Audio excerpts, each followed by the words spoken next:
O senhor pode vir comigo? Por favor, venha. É o momento de dar essa condecoração de honoris causa.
E uma última palavra. Nós desejamos, senhor presidente, dar um presente um pouco mais pessoal.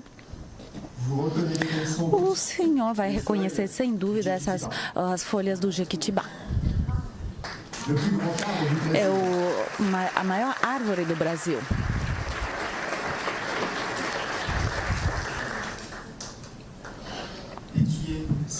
E que é o símbolo de longevidade.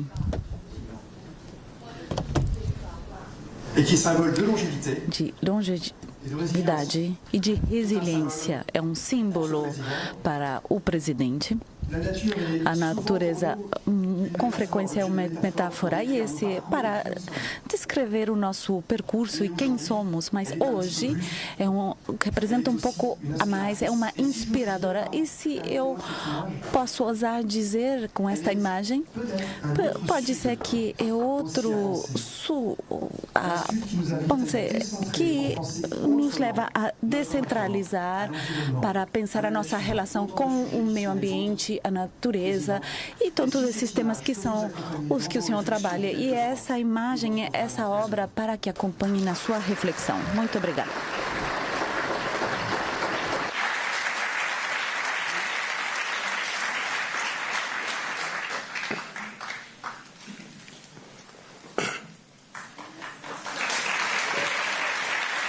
Quero cumprimentar o doutor Arnaud Lemay, presidente da Universidade de Paris 8, a professora da Universidade de Paris 8, Annick Allegret, Delphine Leroy e Armelle Andé, em nome de quem cumprimento todos os professores, alunos e alunas e profissionais dessa universidade. Quero cumprimentar minha querida companheira Janja e quero cumprimentar os meus ministros e ministras que estão aqui, e cumprimentando o meu chanceler Mauro Vieira, eu cumprimento todos os ministros.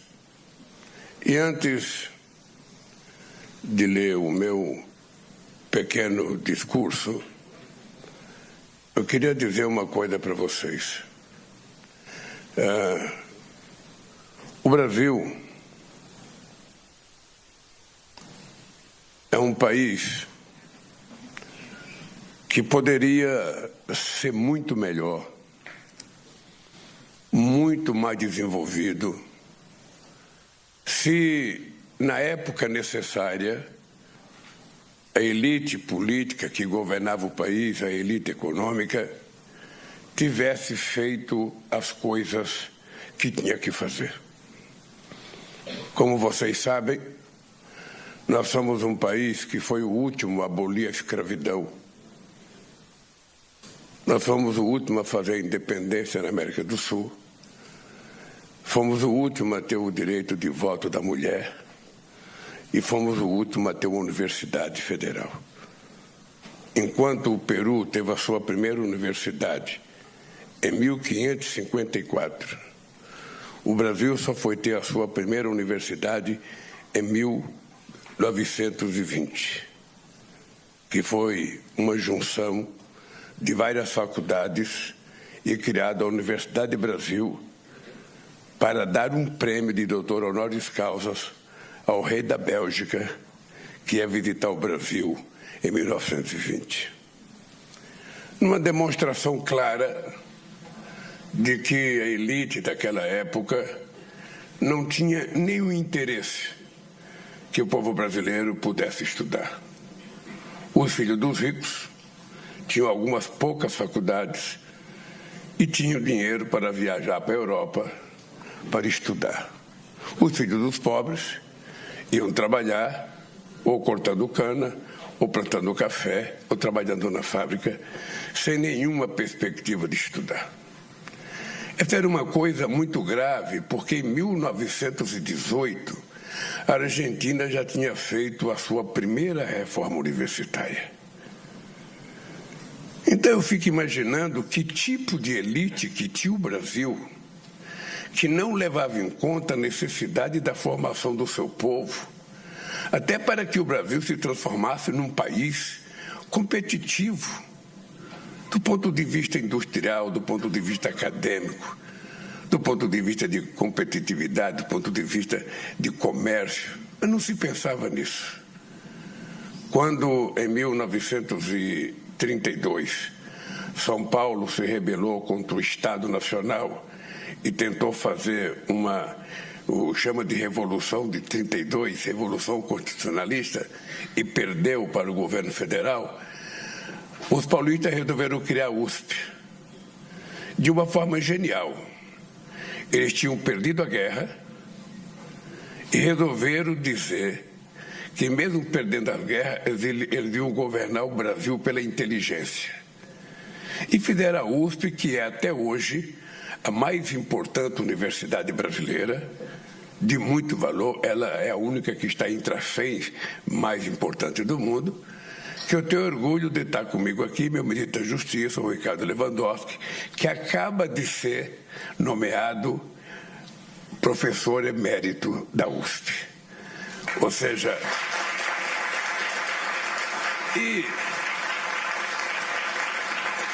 e uma coisa importante que o professor Ricardo Lewandowski pode dar é que até há 15 anos atrás, a USP era uma universidade de brancos. Tinha muito pouco gente da periferia estudando na USP. Depois das cotas, depois do FIES, depois do ProUni, e depois também da contribuição do governador de São Paulo, que hoje é meu vice, a periferia começou a frequentar a USP. E hoje nós temos 50% ou mais de estudantes da USP, sabe, da periferia, e muitos negros e pardos.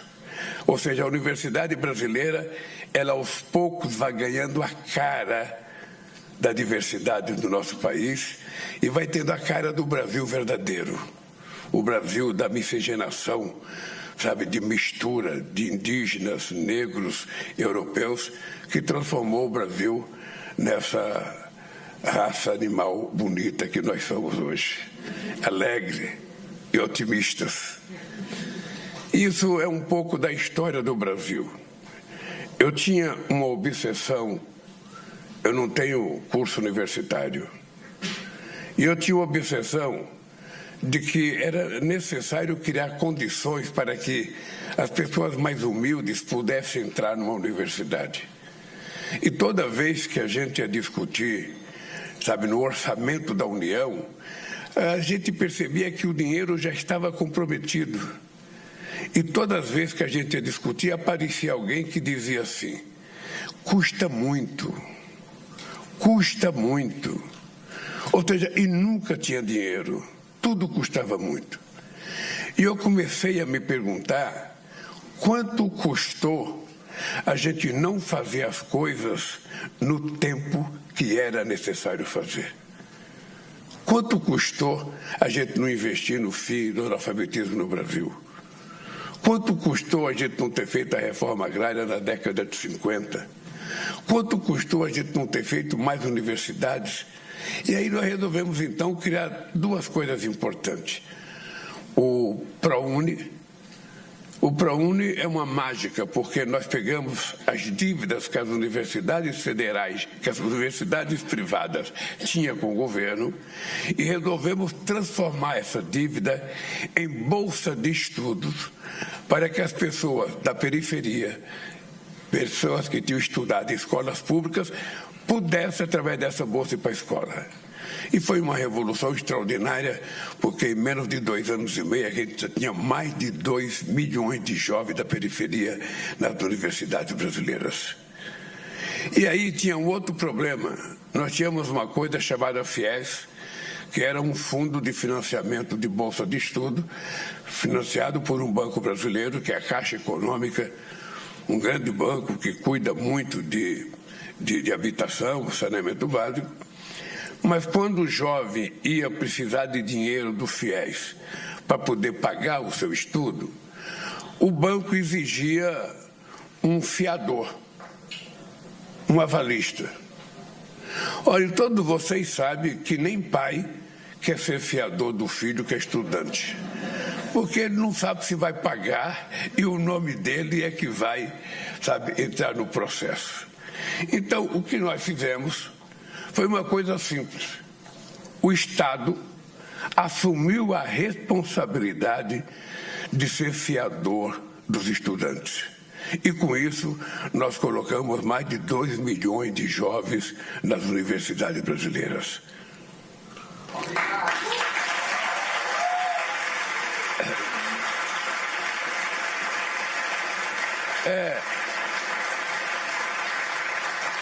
Eu não sei se é motivo de orgulho ou motivo de tristeza eu dizer para todo mundo que eu sou o único presidente da história do Brasil que não teve diploma universitário e sou o presidente da história do Brasil que mais fez universidade no meu país e que mais fizemos institutos técnicos.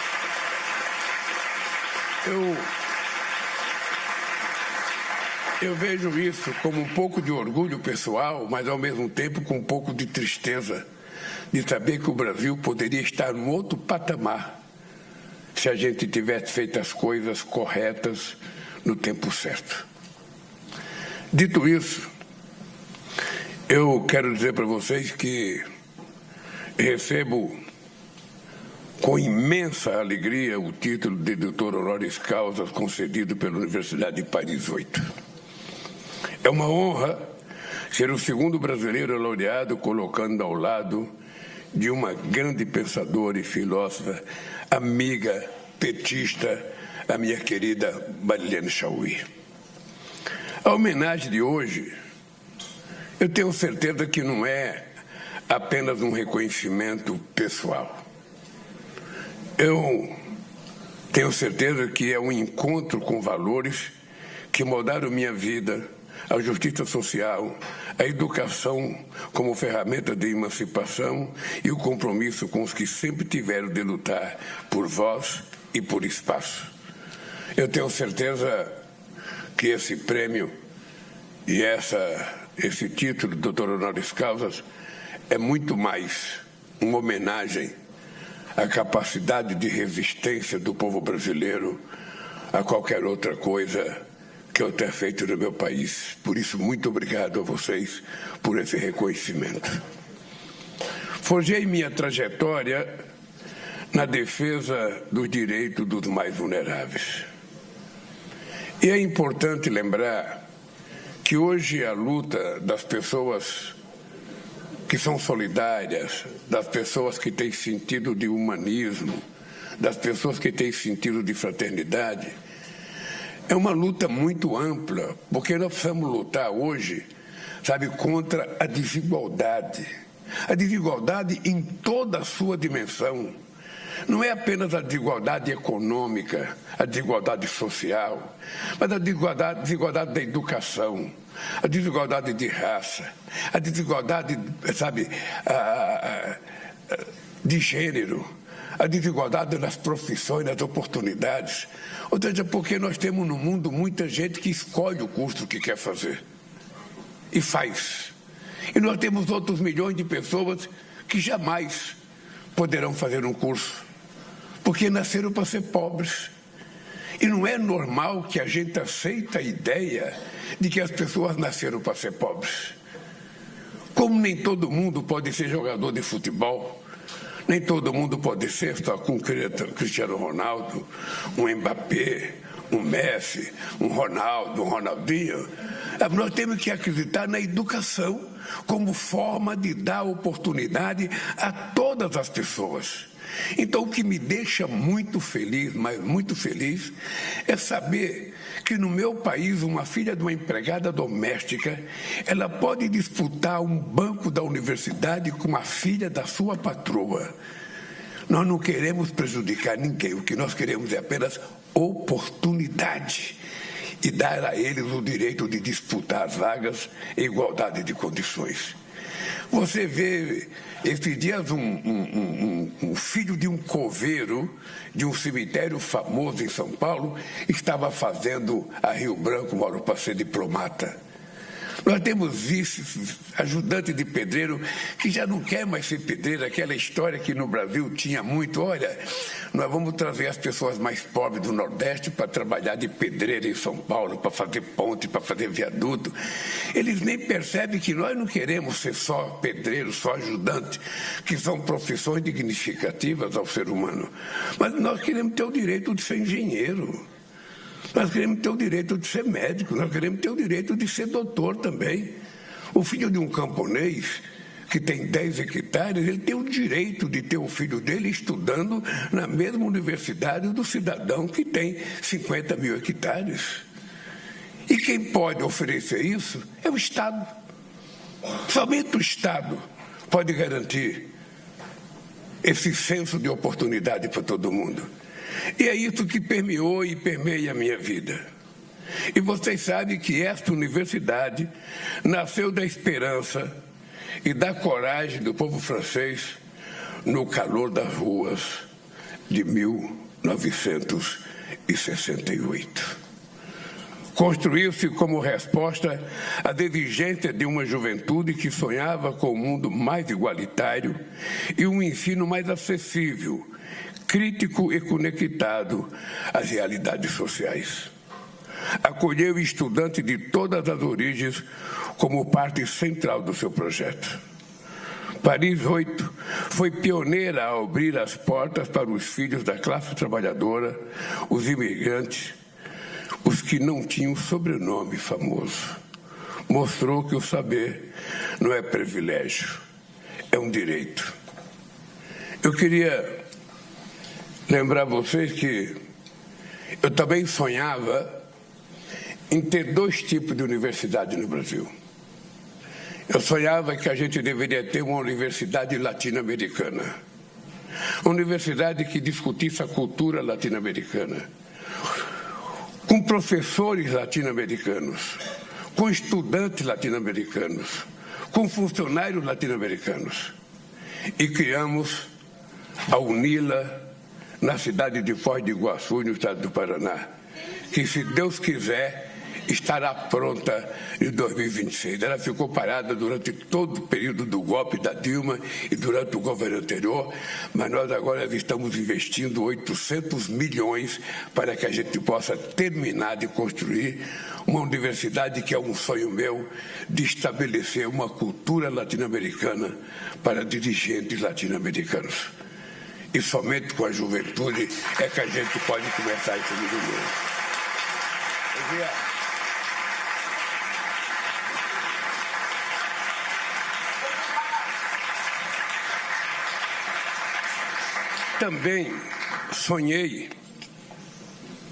Também sonhei em criar uma universidade afro-brasileira. O Brasil tem um problema sério. Durante 350 anos, a gente teve milhões e milhões de pessoas escravizadas que ajudaram a construir o Brasil, ajudaram a construir a espécie humana brasileira, ajudaram a construir a nossa cultura, o nosso jeito de dançar, o nosso jeito de jogar bola, o nosso jeito de sorrir. E a dívida que o Brasil tem com o continente africano jamais poderá ser paga em dinheiro. Ela tem que ser paga em solidariedade. Ela tem que ser paga em transferência de tecnologia.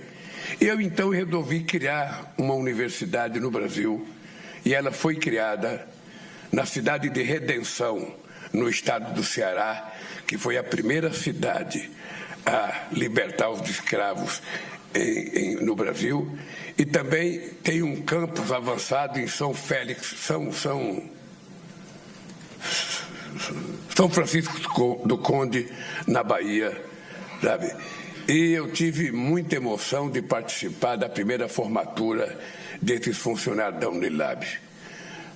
Eu, na verdade, queria uma universidade para todo o continente africano, mas depois ela foi feita para os países de língua portuguesa, que a ideia é formar gente estudando um tempo no Brasil, voltando para a África, depois voltando para o Brasil, depois voltando para a África, para que um jovem não vá para o Brasil e nunca mais queira voltar para a África porque arrumou uma namorada, porque casou. Ou seja, a nossa ideia é criar essa escola para ele ajudar o desenvolvimento do continente africano. Sabe? E eu acho que essa universidade também vai crescer, porque eu quero ver se eu estendo ela para todos os países africanos. E eu fico pensando sempre, Sócrates, como é que Cuba, um país pobre, pequeno, que sofre um bloqueio há 80 anos, consegue ter universidade para todos os meninos pobres da América Latina, da África, curso de medicina. Eu fico imaginando por que outros países não podem. Por que o Brasil não pode? E nós provamos que o Brasil pode, e por isso nós vamos fazer. E agora eu tenho dois projetos. Um é criar uma universidade para os indígenas. E a outra é criar uma universidade de esporte. Ou seja, para a gente fazer com que as coisas evoluam. E essa de investir em esporte é muito séria. Não sei se vocês sabem, da delegação brasileira que participou das Olimpíadas aqui em Paris, 285 atletas, 275 eram bolsistas do governo. Porque o governo tem uma bolsa atleta que a gente paga para os alunos, para os esportistas que estão começando, porque financiar um artista famoso é muito fácil. Financiar um atleta campeão é muito fácil. Os bancos querem financiar, as empresas, mas quando ele é pobre, que ele está precisando comprar um tênis, ninguém quer financiar. Só para você ter ideia, aquela menina brasileira, aquela Rebeca, aquela que faz ginástica artística, ela é medalhista. E nós temos uma medalha pódio, que eu acho que agora está por volta de R$15 mil, sabe? E 85%, 275 eram bolsistas. Então, é um motivo de orgulho muito grande, porque se a gente criar uma universidade, a gente vai poder fomentar mais e, quem sabe, fazer do esporte também um chamariz para que a criança não seja mais, sabe, levada ao narcotráfico. E também nós estamos investindo muito no ensino na escola de tempo integral. Não existe outra saída para a gente cuidar das nossas crianças, se a gente não fizer uma universidade de tempo integral, porque o currículo escolar também vai ter que mudar. Vocês que são os professores, nos ajudem. Ou seja, no século XXI, com a diversidade dos problemas que a humanidade tem, com as coisas novas que aconteceram na nossa vida, nós precisamos aumentar o currículo escolar para que as crianças possam levar para casa um aprendizado e ensinar o pai e a mãe que não tiveram oportunidade. Como é que a gente cuida da questão climática se as crianças não aprenderem na universidade? O que é o cuidado com a floresta? o que é o cuidado com o lixo seletivo, o que é o cuidado com os oceanos, como é que a gente limpa a casa para combater, sabe, os mosquitos, que no Brasil tem muitos. Ou seja, se a gente não ensinar nas crianças, aonde que eles vão aprender?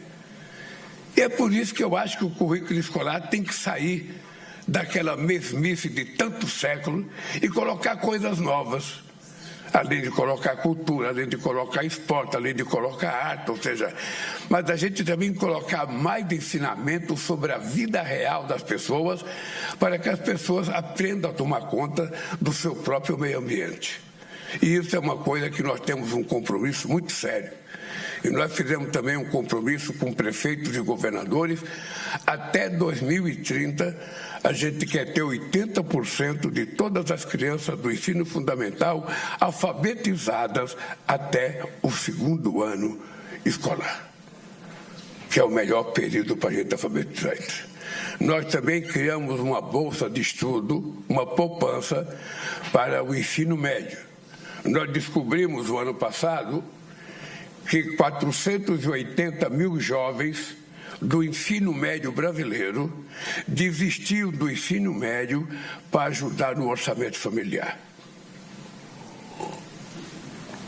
Então, nós tivemos uma decisão muito ousada, nós criamos uma poupança, nós estamos R$200 por mês para cada jovem depositado no banco, no nome dele, e no final do ano, se ele teve 80% de comparecimento e ele passou para o ano seguinte, ele recebe R$1.000. No ano seguinte, outra vez, a gente vai dando. Quando chegar no final do curso, ele tem R$9.000, que é o começo da vida dele, para quem sabe caminhar para o estudo superior. Tem muita gente que acha que a gente está gastando dinheiro desnecessário. É muito mais barato a gente cuidar de um menino para ficar na escola do que cuidar de um menino na cadeia. Então, o que nós estamos fazendo é cuidar do povo brasileiro.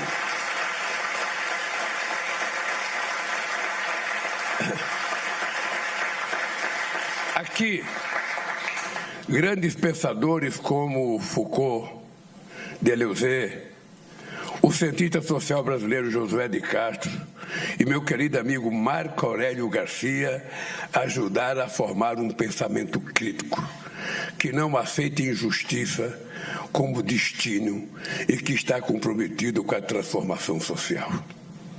Carrego comigo a convicção de que o papel da política não é administrar a desigualdade, mas enfrentá-la.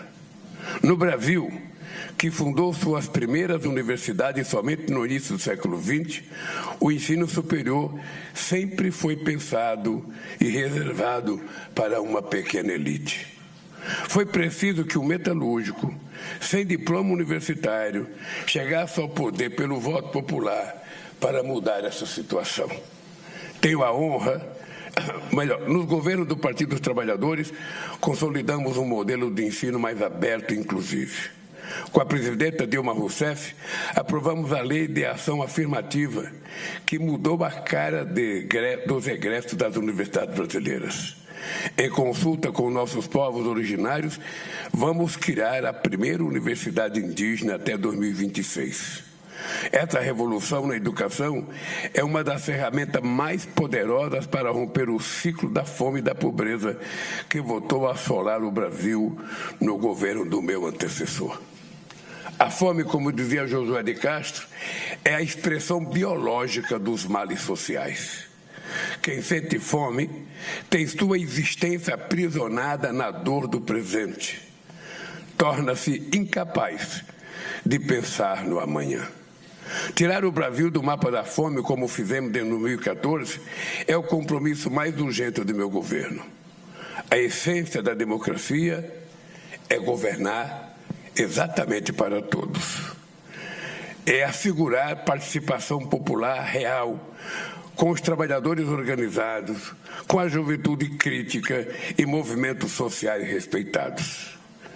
Em várias partes do mundo, a extrema-direita voltou a atacar as universidades. Seu método é o mesmo do adotado pelas ditaduras que assolaram a América Latina no século passado. Afrontar professores e estudantes e coibir o pensamento crítico e a diversidade. Calar a ciência, censurar a arte e transformar as salas de aulas em instrumento de dominação. A extrema-direita tem medo da educação, porque sabe que é onde nasce a consciência. A França, que acolheu tantos intelectuais brasileiros exilados, sabe que defender as universidades é resguardar a ciência. Em tempos de desinformação e negacionismo, o saber deve ser protegido como instrumento de um bem comum. A inteligência artificial está revolucionando o modo de aprendizado, de vida e de produção.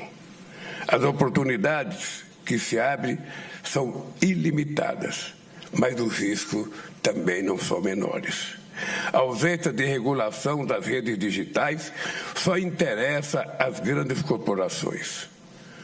A cúpula dos BRICS, que sediaremos no Brasil no mês de junho, vai adotar uma declaração sobre governança da inteligência artificial. É preciso colocá-la a serviço de todos e não a serviço de meia dúzia. A defesa do regime multilateral de clima é outro exemplo de como as soluções para os dilemas da humanidade passam de forma inequívoca pelo sul global. As universidades também têm um papel decisivo no enfrentamento da crise climática. De suas cátedras emanam os múltiplos alertas sobre os riscos ambientais que ameaçam o planeta. De suas salas sairão as jovens lideranças que unirão ciência, inovação e conhecimento tradicional para delinear os caminhos de uma transição ecológica justa. O pensamento crítico também caminha lado a lado com a luta anticolonial e o combate ao racismo, a misoginia, a xenofobia e todas as formas de discriminação. As universidades e o movimento estudantil seguirão como vozes da resistência intelectual aos horrores cometidos em todas as guerras. Não é possível permanecer indiferente ao absurdo da guerra na Ucrânia e do genocídio do povo palestino em Gaza.